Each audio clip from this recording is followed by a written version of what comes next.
you're listening to the Transformations with Jayne podcast. I'm your host, Jayne Nakata, a New Zealander living her best life in Fukushima, Japan.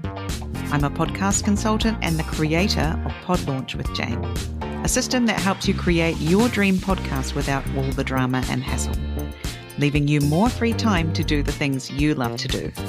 This show is for people who want to hear stories of women who are doing amazing things here in Japan and across the world. You'll find loads of inspiration for how you can live your best life wherever you are. I'm glad you're here. Let's get on with the show. Hello and welcome to another episode of the Transformations with Jayne podcast. It's great to be back again, getting a little bit more regular with the episodes, which I'm very excited to have quite a few awesome women booked in to come on the show. So keep looking out for those episodes. And today, before we get to that, I just wanted to give a little bit of an update and things that have happened since the last episode went out, which was 136 with Lindsay Sawada from Setagaya Yoga Studio. She and I recorded an episode. We were talking about yoga, but we also went quite sort of, not off the rails, but we went quite deep into menopause. And since then, we had an in-person meeting in Tokyo, and we got to chat more about menopause. It seems like it's all I talk about recently, but it's really been on my mind because I've just had like 2 weeks of feeling really not my best self.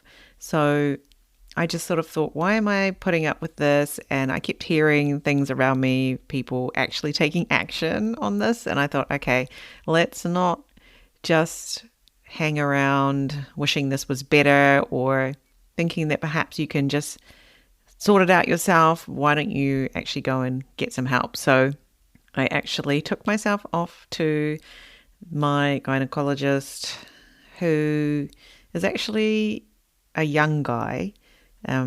We don't have many women doctors here in Fukushima, unfortunately.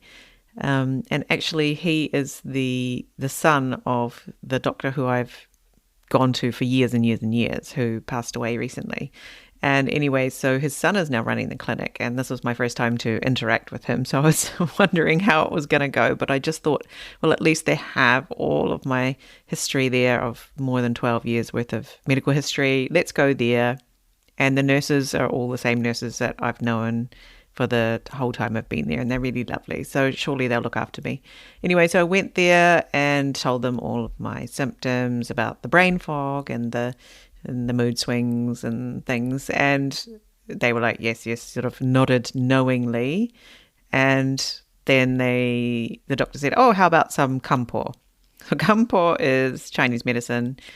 And it's sort of the go-to, as Lindsay and I mentioned in our last episode, for anything wrong with women in Japan, basically. They're like, here, have some Chinese medicine.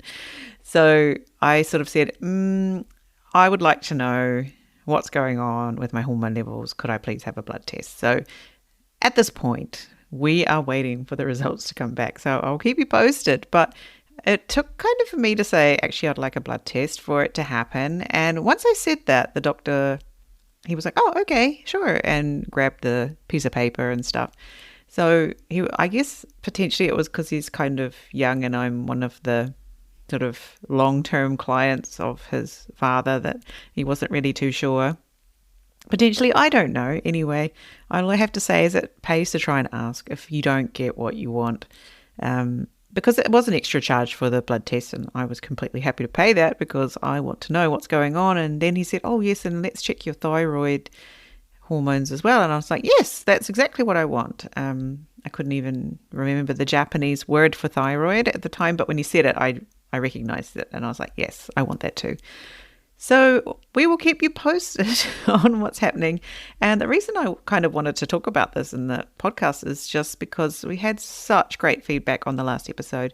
So many people reached out to me and said, thank you for recording that episode. Thank you for being so honest. Thank you for bringing this conversation into the light. Let's not be why are we so embarrassed to talk about this?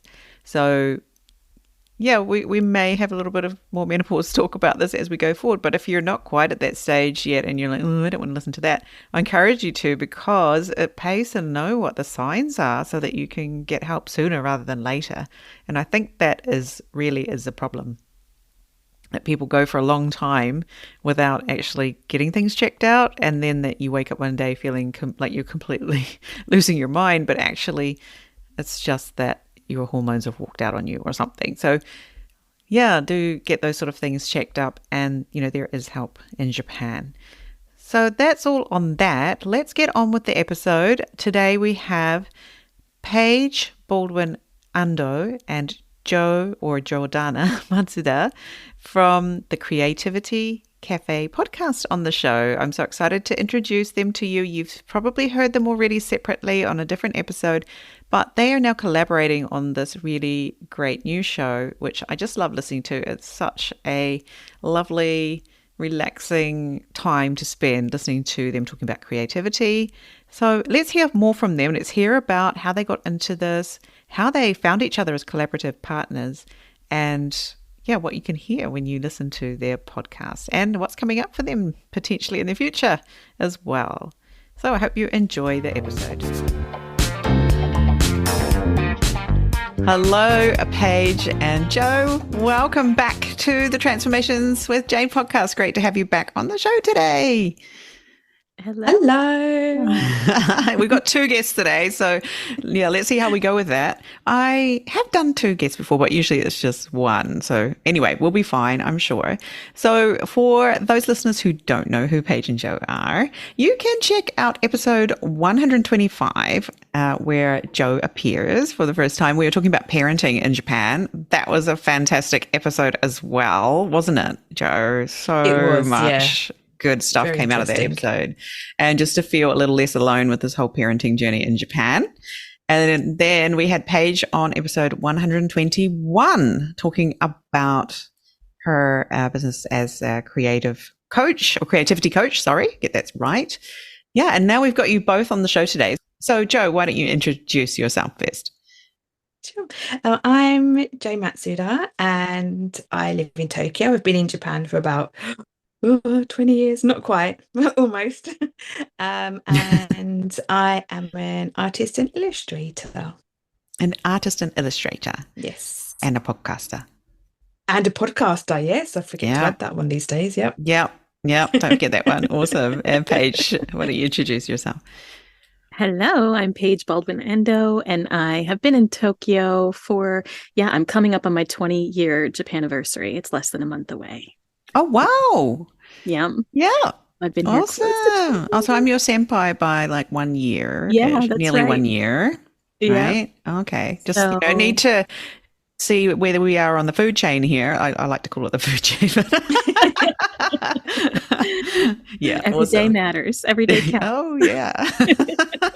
My Japan anniversary was last year. My 20th was last year.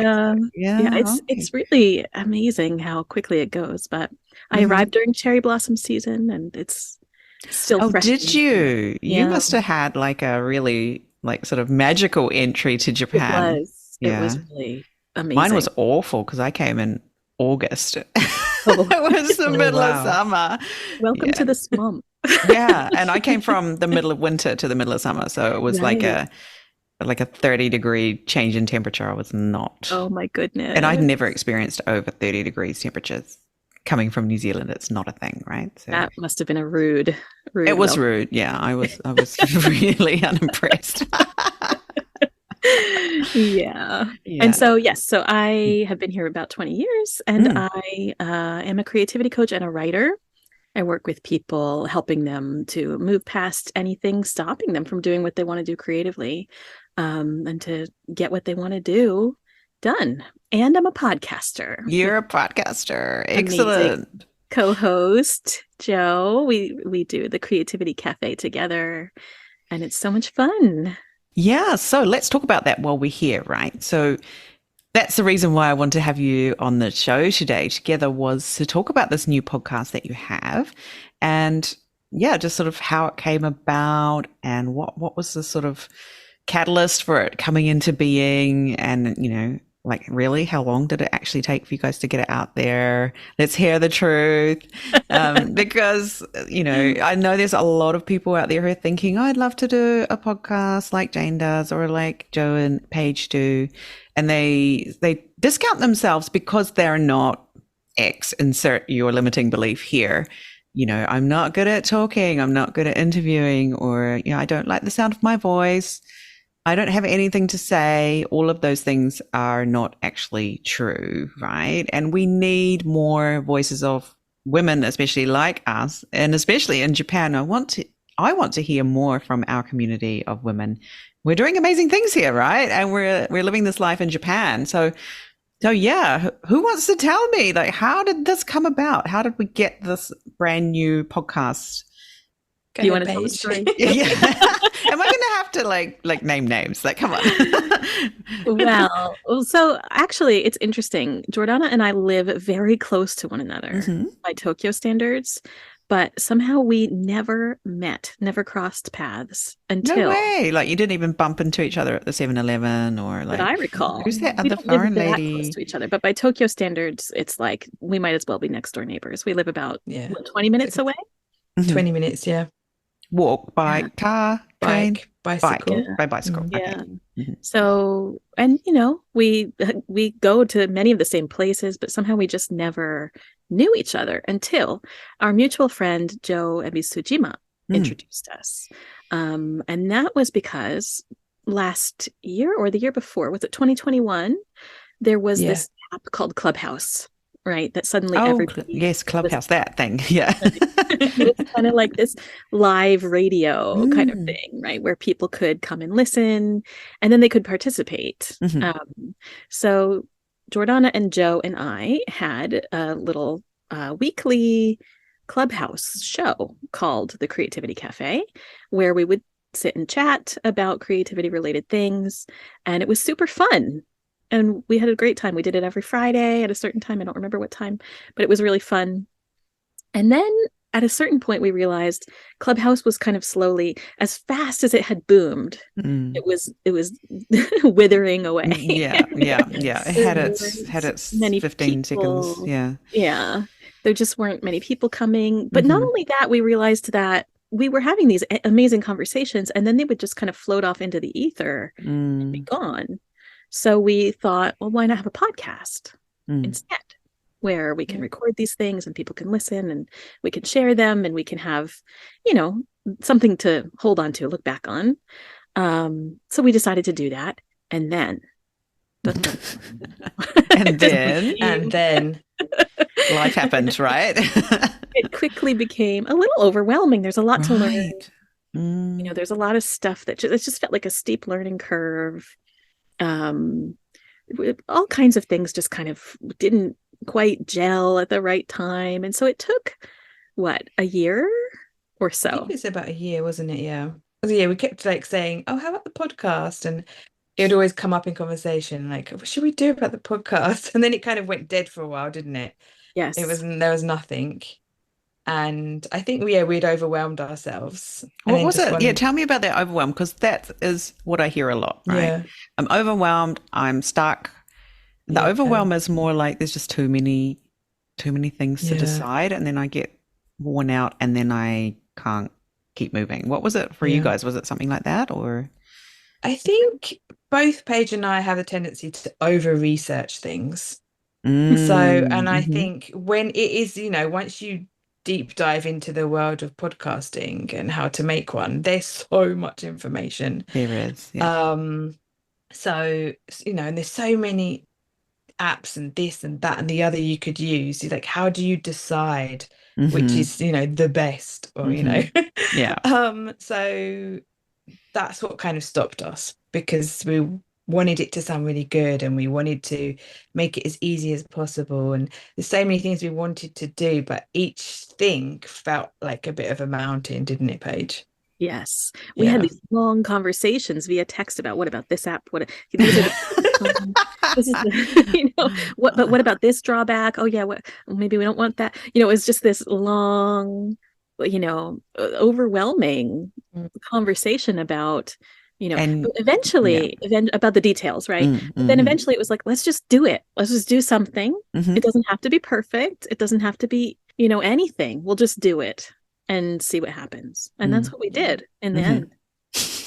I did a bunch of research. I read probably 3 books cover to cover about podcasts. No way. 3 books. Oh my goodness. That is my way. I am a researcher. Right. You love to research. Yeah. And then so over research and get sort of 3 was me being quite holding myself back.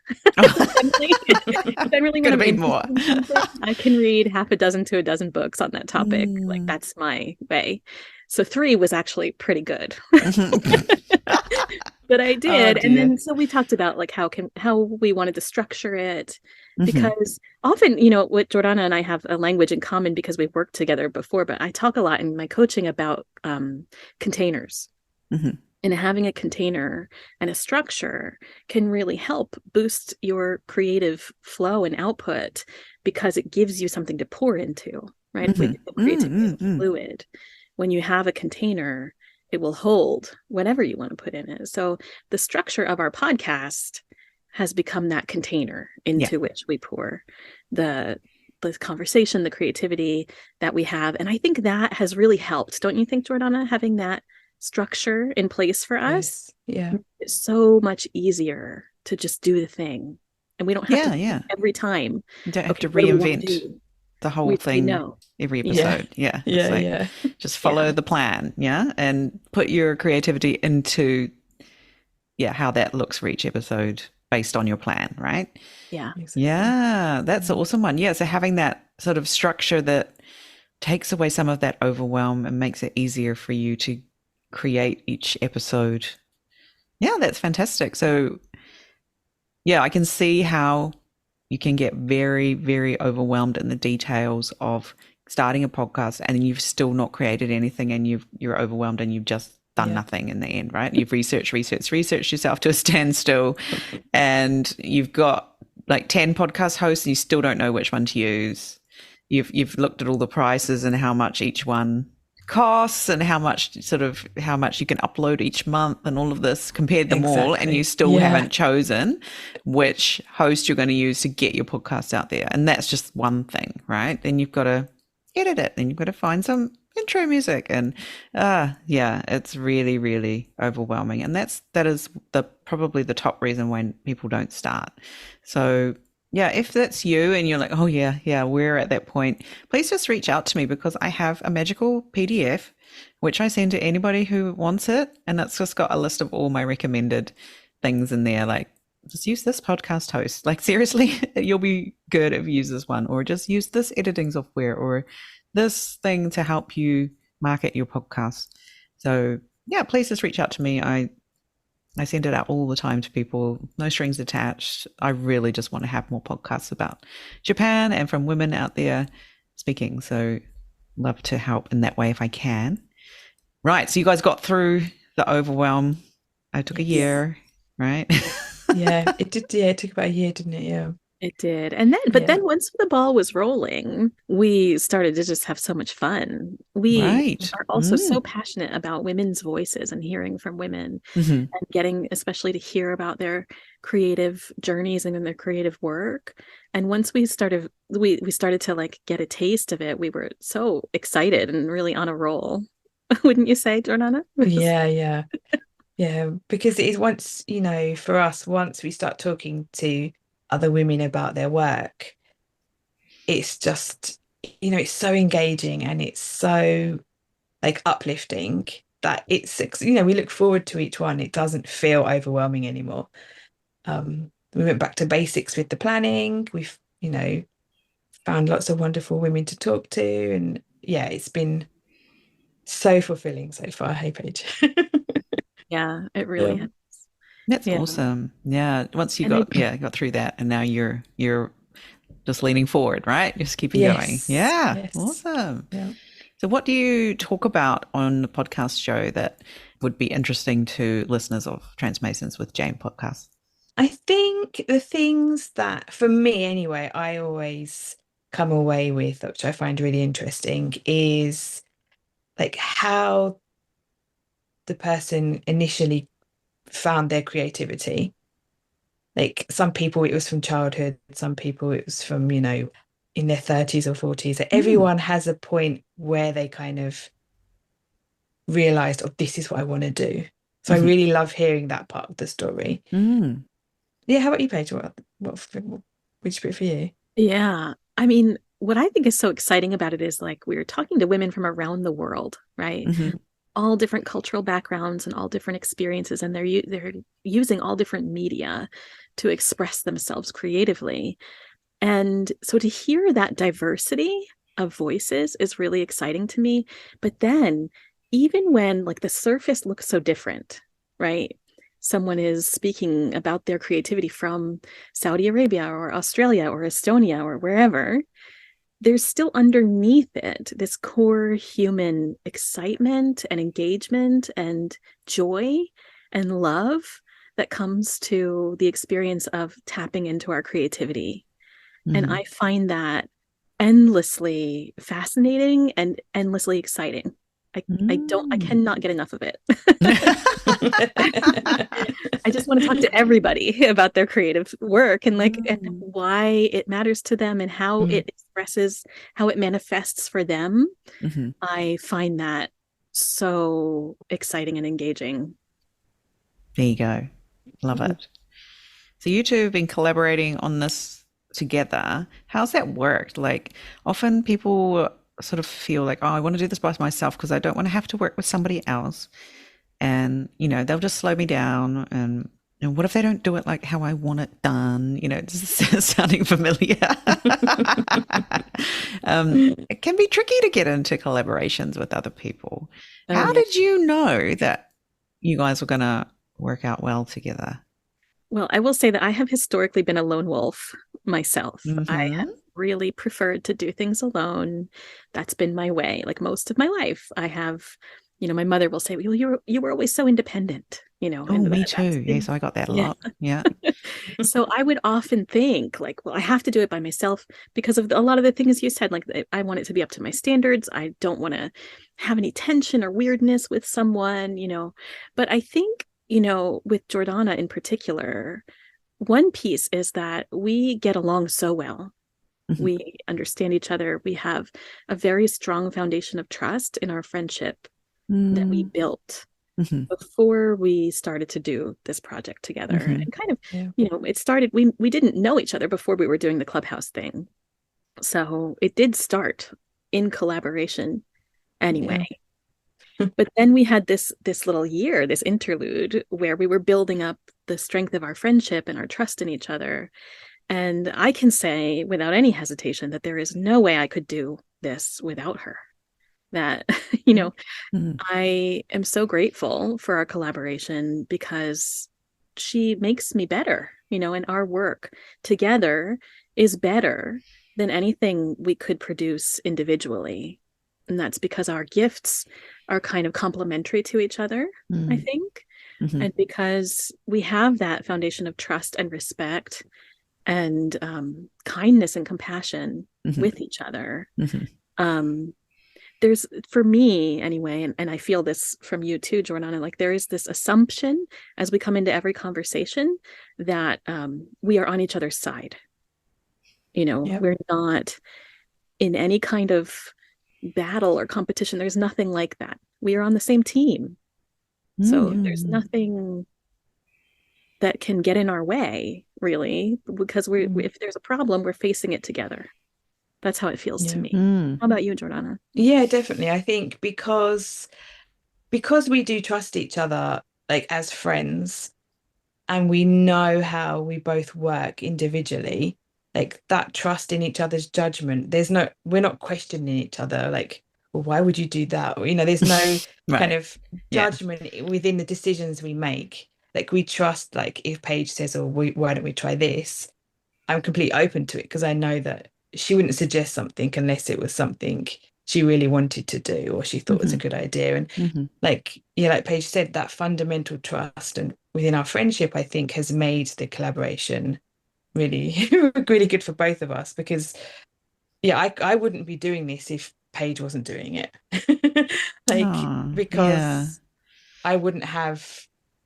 Oh, Paige is just a wonderful speaker. She brings that energy to the way she speaks, which I think really lends itself to the podcast so well. And we both, our skills, like Paige was saying, we just complement each other. So we have different skill sets we bring to it, which I think makes it a fun podcast, and also makes it fun to do, to make and organize, and yeah. Good way to spend your time. Yeah. Yes, definitely. Yeah. Yeah, if you're going to spend your time collaborating, collaborate with someone who it's going to be, the sum of the two parts is greater than the, no, what is it? The sum of the whole? No, tell me, help. Maths. You know what I'm talking about. Two heads are better than one. Yeah, there you go. We'll take that one. Oh my God. One of the things I love too is that as we're having these conversations, very often Jordana will ask a question that I would never have thought of. And then that leads to a whole other branch of conversation that I find really interesting that I wouldn't have ever thought to follow, Right. I would, and that leads to this richness, when you're in a 3-person conversation, there is a different level of nuance and complexity that comes. And I really love that aspect of it, like to bring that into every conversation creates, just more depth. And I love depth. That's my thing. Yeah, I think it's good. You guys obviously seem to have had that little test run with doing the Clubhouse, right?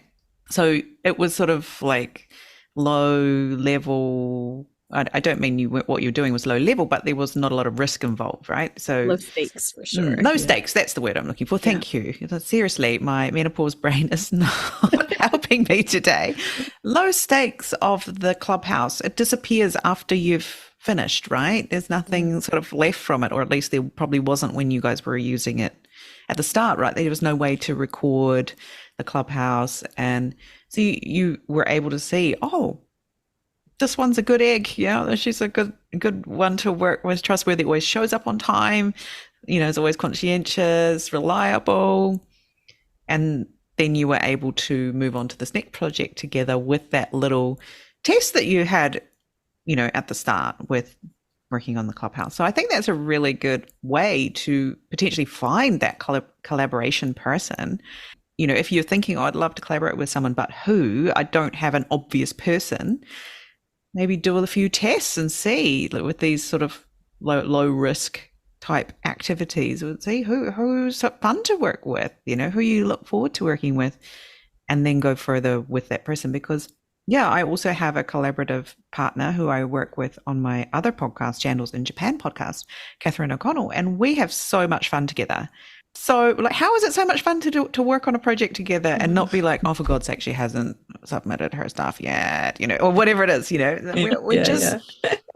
we're both in the same zone. Our specialty is very different, but just what we need for this project is very similar to what you guys have going on as well. So I totally get you having that kind of podcast bestie, or in this case, it's a podcast, right? It could be whatever it is that you're doing. So I wish this for more people. Is what I want to say. Yes. Yeah, I wish this kind of collaborative relationship for more people, because we are lacking connections these days in this world that we currently live in, and particularly in Japan, right? We're lacking enough connections to help our level of happiness, basically. That's what we need as humans. So having a collaborative partner is really, really great. So that would be my tip if you're looking for one, is do a little test. Do they have the same kind of values and, way of treating people that you do? Do they value if you value being on time, do they also value being on time? Because if they don't, it's going to become a problem down the line, right? If they think that deadlines are completely negotiable and whatever, potentially not your collaboration partner if you value getting things done, on time or whatever. That's just my little one there, that would be pet peeve. Anything else you want to add to that? Tips for finding a collaborative partner? I think it's go ahead, Jo. I was going to say, I think finding someone that has opposite skills than you is also good, because like Paige didn't feel comfortable with doing the tech, but I was like, okay, I can do that. I'm happy to do all the like editing and recording and that side of stuff. Whereas I don't feel so comfortable with writing or doing the social media or what have you. So we both found work that we were happy to do, felt comfortable, confident to do, which complemented each other. So I think that's really important. You're not both fighting over, I want to do that. Stepping on each other's toes all the time, Exactly. right? Yeah, You've got your bits and you're happy to trust each other's judgment with those. Exactly. Yeah, and it's not like you can't contribute something to the writing if you wanted to, but you also don't have to worry about nailing the writing when that's not your thing. Yeah. Having those defined roles, I think, has really helped with, the running of it, for sure. Yeah, that's a good one. Anything else you want to say, Paige? Yeah, just to add to that, like it's clear what we each are doing, like that the sound is going to be Jordana, the writing piece is going to be me. And like to have that clarity really helps because there's just a sense of responsibility. This is my responsibility, and not in a heavy way, but like I'm doing this for us. I'm contributing to us, and she's upholding her end, and I'm upholding my end, and it feels good to do it together. And the other thing I would say is like to find someone who has the same or a similar level of passion or enjoyment of the topic. Right. Are wanting to explore in your podcast. Both Jordana and I are really excited by the topic of creativity and could talk about it pretty much nonstop forever without getting tired of it. That's a really good point. A really good point, because I couldn't join you. I mean, I couldn't be, you're a co-host, Paige. Sorry, like, don't think I could bring it for that many episodes on creativity, because it's not my thing, but it's your thing, right? Yeah, so you found someone who loves the topic as much as you do. In this case, we're talking about a podcast. Could be something else, right? Could be whatever, cooking or something. I don't know. Someone who loves the topic as much as you do. Great point, that one. Yeah. It just makes for this expansiveness, where there's more and more and more to explore and discover and talk about. And we get to these depths that I think are exciting because we're playing off of each other with it. And we're sensing the other one's excitement and enjoyment, and that builds our own. Yeah. And I can see that, this is potentially not just going to be a podcast in the future. It could be something else comes from it and you don't even know what that is yet, or maybe you do. And you just haven't told us, but like this sort of, this collaboration will lead to other things, I feel. And maybe it's a book, maybe it's a exhibition, I'm not sure, but I just see so many potential things, or getting everybody together in real life, and, what could happen next? The sky's the limit with when you start off with a podcast or whatever collaboration it is that you start off with. It's not necessarily the end goal, right? It does keep evolving, and it's great when you have someone who can sort of challenge you a bit. Oh, like, why don't we try making a book from our podcast? Like that's kind of a sort of a pretty obvious next step that a lot of people do, right? They create a book from their episodes or something. But if you're just one person, you might not try that, because who am I? I'm not an author, or whatever. So together you can sort of, like you said, spur each other on, lift each other up, give each other confidence to try something, and see how it goes. And who knows what you'll be doing next, right? So keep your eyes open for those opportunities from this collaboration that started off as a podcast. What are you seeing? Anything popping up for you that you want to tell me about? I think there are also, one of the real benefits of collaboration is that in any creative endeavor, there are moments where you falter, right? There are moments where you're just like, I can't do this next step. I don't want to, or whatever. But when you have this other person there who you trust and who you feel comfortable with telling you, hey, look, we've got this. It's okay. Or when you're faltering, I'm going to carry it a little bit for a while, and then when I falter, you can carry it a little bit more. Like that really helps to create a sense of security in it, and also to maintain the momentum even when you're tired, because fatigue will happen. Yeah, right. You're not Moments going to of- love your podcast every day of the week. You're going to have times when you're over it. Yep. Mm. No need to give And the up on other it though, person right? being Yeah. there really Yeah. helps, Yeah, you know. Yeah. So you sidestepped my question there. What's coming next? Oh, sorry. Sorry. Was that intentional or not? No, I'm just just what we've been discussing it now, even maybe something popped up for you. Let's just speak those things into existence. What's coming up for you is like, okay, you're doing a podcast now, but what could happen next? Yeah, as a collaboration, not like we're doing the podcast really. Do we have anything else, Paige? We haven't discussed it, you know. Yeah, you haven't discussed it. Thought about It's an anything really, have interesting we? thought. It is an interesting thought. It's like very, what yes. do together. Because I'm seeing, like, just off the top of my head, I'm seeing like a exhibition, I'm seeing a book, I'm seeing live events, like all of these things I can see coming from this if you wanted to, right, in the future. I think live events would be very fun. You know? Yeah. What would you like to do if that was I'm imagining, you know, sometimes you'll see a podcast recording that's in an auditorium or, you know, in a place where people are watching live, that kind of thing. Right. Like, okay. That just fills me with fear. I'm like, oh my Jo's God. like, hello. or like another kind of live event where your guests and your listeners get together and you do something, or maybe it's a retreat, creativity retreat. Well, bring your pencils and paints. I think Paige would love to do that, wouldn't you? I would. I really would. Yes. Okay. Well, I've got locations for that. If you want to come up to Fukushima, I can set you up with a location for that. So that's that big thing taken off the list, right? That's one thing that stops people from doing retreats in Japan, particularly, is I don't have a location. Yes. That's where would I go? It's all in Japanese. I don't want to have to negotiate with anyone. Like literally, I can just introduce you to. Oh, thank you. That would be very welcoming to you. But it's in Fukushima. Yeah. Anyway, but it is lovely. Yeah. Yeah. Well, that would be amazing. Yeah. Yeah. I do think retreats are just, in my own experience, retreats that I've been on have been so fruitful and so fun and such a great bonding experience. Like you're talking about earlier, the connections that we could really all use more of, no matter how many we have. You know, we could really use more deep, sustained, meaningful connections, you know, especially because life in Japan, life everywhere, but I can speak for Japan because it's where my life is so busy.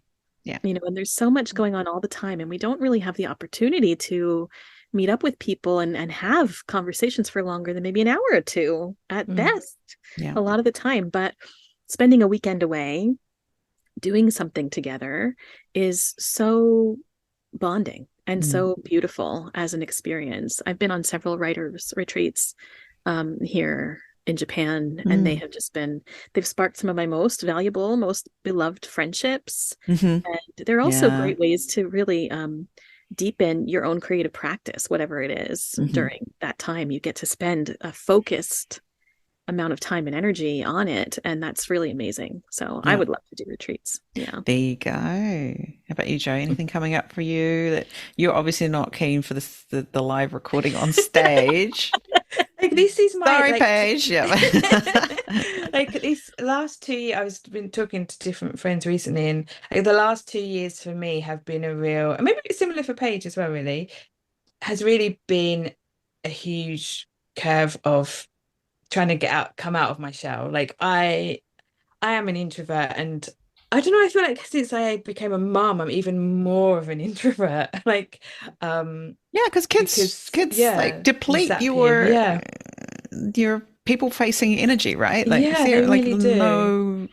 Nothing for other people left. You know? Exactly. And I feel like, you know, I can only speak for Tokyo life, but there is a like image of what a mum should be, or you know, a mum, and I know I always struggle with that, so it's easy just to stay away, whether that be in expat kind of world or in the Japanese facing world, like so I've really struggled with that. But that's one thing that I've realized over the last couple of years is I've made so many new friends in unexpected places that it's given me that the joy of that friendship has given me the energy to, okay, I'm just going to go and see because you never know who you're going to meet. Like, yeah. If I'd said no when Joey Busujima had asked me that time, I never would have met Paige, and like this would never be that's right here today. And so that's really like my biggest thing that I'm proud of over the last 2 years is being able to just try. Even though I think with Jayne as well, we had that kind of conversation as well, like putting ourselves out there. When I think we met up a few weeks ago, walking into that room and knowing you don't know anybody, that's just one of my biggest fears. So when I think about a retreat, and my initial reaction is like, oh, I don't know. But then I'm like, interesting. Like the retreat, even like though Paige would be there, I'd still be a bit like, oh, could I do it? But by the end of it, you'd be like the one parting up. Oh, do I have to go home now? So I think a lot of, I don't know, I can't say a lot of people, but a retreat can sometimes feel like a lot. But I also think, like Paige said, the people you meet, you're probably going to get that connection with them. Hey. Also I think a retreat created by an introvert means that there's lots of alone time factored into the retreat, right? So you're not always on in everyone's faces all the time. So we'll keep that in mind for this future retreat. It's going to have a lot of decompression time for people to go and journal or sleep or whatever, so they can really enjoy that together time. And you know how I got to meet you for the first time in person recently, and we sat there for ages talking, and I'd been talking with Lindsay for a good hour or so before you arrived. And then I went on to another social function after that, so I was like out. I was talking to people from like 1 p.m. to 9 p.m, so 8 hours straight. And I came out of that on a like buzzing high. And this is like a massive introvert here. It took me ages to calm down and go to sleep and it was just because of the people I was with, right? Yeah. So that's a really important part of it for us introverted people, I feel. But of course I did have like a day or two of recovery after I got home. But it wasn't like I'm so drained because of all of the awful having to be out in public kind of ness. It was like I'm drained because I had such a great time and I connected with some really fantastic people. So and if you have more experiences like that, then it becomes more of a positive thing rather than a thing you dread. It's like, oh, I know I'm going to meet some amazing people. It's going to be a good time.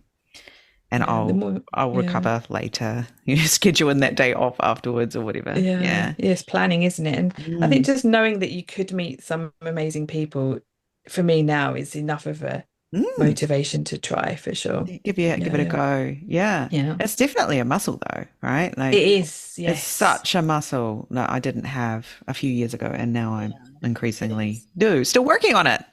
Still only lifting a few pounds here, but I'm getting better, much better than the 3-4 year ago me would have had a heart attack thinking about what I was about to do, like last week, go to these social functions alone and just rocked in there.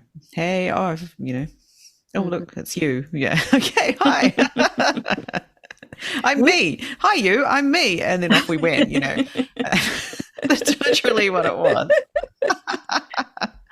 One of the things that really helps me as also a massive introvert in social functions. So, see, I thought you weren't, Paige, but I'm sorry. You are an introvert, right? Sorry. Yes. Welcome. Yeah. I really am. Generally, for a ton of alone time, and I read and I write, and like that's my thing, right? So it is a little harder for me to get up the gumption sometimes to just go and be in groups of people. But what helps me a lot, especially here in Japan, is remembering, like, especially if I'm going to be in a group of people that includes a lot of foreigners, anybody who is here in Japan as a foreigner is somebody with a lot of boldness and a lot of courage and a lot of nerve and very likely an interesting person. It's very likely something that I'm going to find that I appreciate about anybody who picked up their life and moved it to this very had the gumption to do that. It's not an easy thing to do, and all of us who've done that are brave. and all of us who've done that have something in us that kind of propelled us into a different kind of life than what we may have grown up expecting of ourselves or what other people may have expected of us. I think we're a self-selecting, interesting group of people. There you go. When I go into a situation like that, I just think, these are my people, right? These are my people. These are also the people who were like, you know what? I'm going to go live in this country on the other side of the world, see what happens, you know? And within that group, there's a subgroup of people who are here to make the most of it, right? And those particularly are the people we're looking for, I think. Yeah. Those are our people. That's right. Yeah. And especially when you've been here a couple of decades or so. One decade, however long. But if you've devoted your life to being here, there is something different in this blending of cultures that is necessary for you to be able to do that. Successful here, yeah. The adaptability that you need to bring to that situation, the open-mindedness, the willingness to look stupid on a daily basis. Yeah. It's not everybody who can do that kind of thing, and you're doing it every day. Yeah, that group does self-select, doesn't it? You're probably not here after 20 years. Yes. Yeah, so you're probably listening to this podcast if you've been here around about that time, I would say. I think there's a lot of us who have been here about 20 years. And yeah, I think that tends to be the kind of listeners who are enjoying listening to the Transformations with Jayne podcast as we go into our 5th year here on the show. Yeah, amazing, right? And the reason I started this podcast in the first place was exactly to have the kind of conversation. Oh, I'm going to cry that I'm having now. I told you we're going to be on a roller coaster today. We've had the high. Now we've got the tears. But, to have this conversation and to know each other more and know that we're not alone and to have fun and enjoy this life that we have in Japan, which is amazing. When it's not really frustrating, it's amazing, right? So braided together. Yeah, right. And that's what makes it so rewarding, right? If it was easy, right? If it was easy, we'd all be doing it, as they say. Yeah. It's definitely not easy. But then you have these moments of like the payoff, like you're talking about, right? Where you get to experience something that just blows your mind, even though you've been here this long, What's that moment? Have you got one that like, I can't believe I'm doing this moment in Japan? Have you got one of those? So many. I'm just putting you on the spot here. Like this sort of thing, like I would never get to do this if I was in my own country moment. Like last week, I met the Minister of Foreign Affairs from New Zealand, who is an amazing, powerful woman. And I was like, I wouldn't get to meet her if I was in New Zealand. Nor would I ever get to just chat with her, give her my business card, tell her about my podcast. She looked at it and she laughed and she was like, oh, that's totally like a podcast for New Zealand. This is my other podcast, the Jandals one, Jandals in Japan. So that was just last week, right? I was like, only in Japan moment. How about you guys? Have you got like a... Just so many, like for me, there's so many daily moments where Wow. Daily moments where I'm like, what is happening? I'm not sure. Or like, going to my children's school and I'm thinking like, I don't really understand what's going on, even though what could happen next. Yeah. But I'll have these moments of like, what is this? Yeah. Yeah. And to me, those moments of like, well, I've never seen that before, or I've never experienced this exact thing before. Here's a food I've never tasted, or here's an idea. Like last week, Jordana and I were talking and she taught me a new word in Japanese that I'd never heard before. Like those things happen every day. Yeah. And those moments of discovery that I wouldn't have if I was living in the US, like the source of my joy was going to Target or like, like it's just not, I don't know, like the life that I get to live is a life of daily discovery and a life of daily surprise and a life of daily putting myself out there and possibly being wrong, possibly making a mistake, possibly, being told that the way I said something was like a little weird, Mom, Increasingly a daily occurrence, yes. Yes. In the US, I would have a handle on things in a different way. I would know what was happening in my life and what was coming next, and there would be more predictability. And I love, I will say, the daily unpredictability that I get to experience, even after having been here for such a long time. How about you, Jo? What's your this wouldn't happen to me if I wasn't in Japan? Yeah, I think in a good way. Yeah, in a good way.